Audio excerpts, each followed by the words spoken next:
welcome back to Griffzilla Garage. Doing something a little different today. We're going to be talking about some really cool stuff that's in the Bible. Don't get upset. But look, hey, I'll do religion, politics, cars, the Bible. Look, I'm like the tattooed Michael Savage. I'll cover it all. But first, I got to take off my dress globes. I love these. I love the leather ones with the thick sole. They're comfortable. The tongue is integrated. Dude, this is a shop shoe. I'm not a fan of Red Wings or whatever other big bulky boot name there is. I got to put on my shop globes. Because in the shop, you talk about everything. With my shop shoes on, let's get started. I'm really excited about this because this blew my mind. All right, so check this out. When Cyrus, he was the leader of the Medo-Persian Empire. He conquers the Babylonians. But right before he conquered them, the leader of the Babylonians, he's having this big party, right? He gets some Jewish artifacts out that his grandfather had taken out of the temple when he conquered and took captive the Jews. So it's like kind of like blasphemed God by taking this stuff and getting hammered drunk with it. And you just think, it's just a Jewish God, whatever. He sees a man's hand writing on the wall. So whenever you hear, the writing's on the wall, that's a biblical thing. That's where it came from. Kind of neat. But what follows is even cooler, right? The Bible's funny, especially the King James Version. It says his knees knocked and his loins loosened. He wrapped himself, man. That's the impression that I got. So he says, hey, whoever can come and tell me what this writing is, I'm going to make them third in charge. The reason it was third in charge was because his father was the real ruler of the kingdom, but he was busy doing all these other exploits. So he put his son in charge. So nobody knew what it said, right? The queen, which happened to be his mother, says, there's a cool cat in this kingdom that could tell you what that says. It's like, go get him, right? So they bring in Daniel. This is the same Daniel that interpreted Nebuchadnezzar's dream of the statue. If you're not familiar with that, let me know in the comments. I'll be happy to do a video on it. So they bring in Daniel. Daniel says, sure, I'll tell you what all that, I'm giving you the gist of it, all right? Sure, I'll tell you what all that means. But first, let me give you a little history lesson on your grandfather, Nebuchadnezzar. He was a good king, but he was super prideful, and God humbled him and made him run around like a beast of the field for 7 years. It's called boanthropy.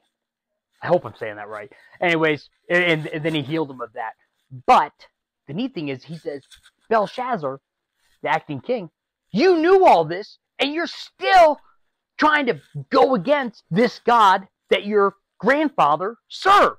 Unfortunately for him, there's consequences for your actions. So he says, hey, king, this is what it says. God has numbered the days of your reign and has brought it to an end. You have been weighed on the balances and have not measured up. I'm using the New Living Translation.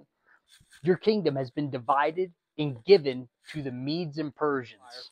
That night, the Medo-Persian Empire takes over Babylon. And then you have the reign of the Persians, Medo-Persians. Here's the wild thing, right? Cyrus conquers Babylon, and someone, the way Josephus records it, it's very likely that it was Daniel who shows Cyrus, the leader of the Medo-Persian Empire, the scroll of Isaiah. Here's the cool part. The scroll of Isaiah, particularly Isaiah 45, was written about 150 years before Cyrus was even born. It was a 150-year-old scroll that he is shown, all right? And it says, this is what the Lord says to Cyrus, his anointed one, whose right hand he will empower.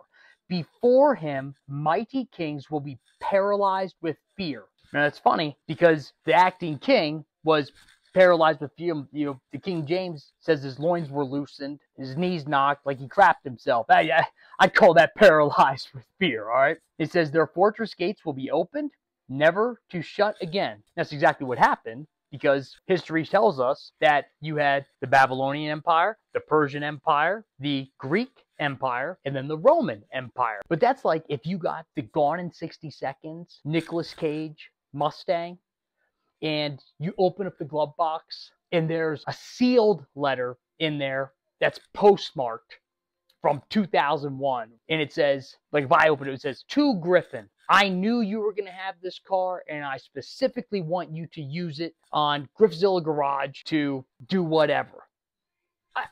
I'd be blown away. The cool part is there's a couple different passages in Isaiah that say that Cyrus by name will do certain things. And sure enough, Cyrus is so blown away by it that he does do those things. He does send the Jews back to their area, even gives them, financial incentive to go. That's a matter of secular history. I'm not making that up. It's not just, well, it's only in the Bible. No, that's the real deal, guys. I think it's just one example of how the Bible it's an integrated system from outside of our time domain, because it gives history before it even happens. So I plan on doing more of these. I hope that you found some of this insightful, informative. Look, even if you're dead set against religion, God, the Bible, before you get all ticked off and hit the unsubscribe button, dude, I'm going to start doing a live question and answer thing for automotive stuff. But I say in the group thing, hey, I'll answer questions on anything. Hey, so that's it, guys. I hope you learned something. Hope it was entertaining for you. It wasn't too dry or too boring. If there's anything else that you guys would like to know more about or that you're curious about, please let me know. Don't hesitate to go ahead and leave a comment down below. If you disagree with me, that's fine. Let's talk about it. I am going to be launching a membership soon. That membership is going to include emoji stickers, but also a live chat and priority response to comments. And so that's going to be for automotive, relationships, biblical stuff. Look, I'll cover it all. Like I said before, I'm like the tattooed Michael Savage. We got this. Really appreciate you guys just taking the time to watch some of these. It means a lot to me. We're up to 37,000 subscribers. That's wild. I never thought I was going to get that far. So I really appreciate it. I look forward to answering some more stuff for you guys. And remember, guys, God's got a special plan for you. Find out what it is. Because once you start trying to figure out what that plan is, you're going to be amazed at some of the doors God opens. Keep that in mind.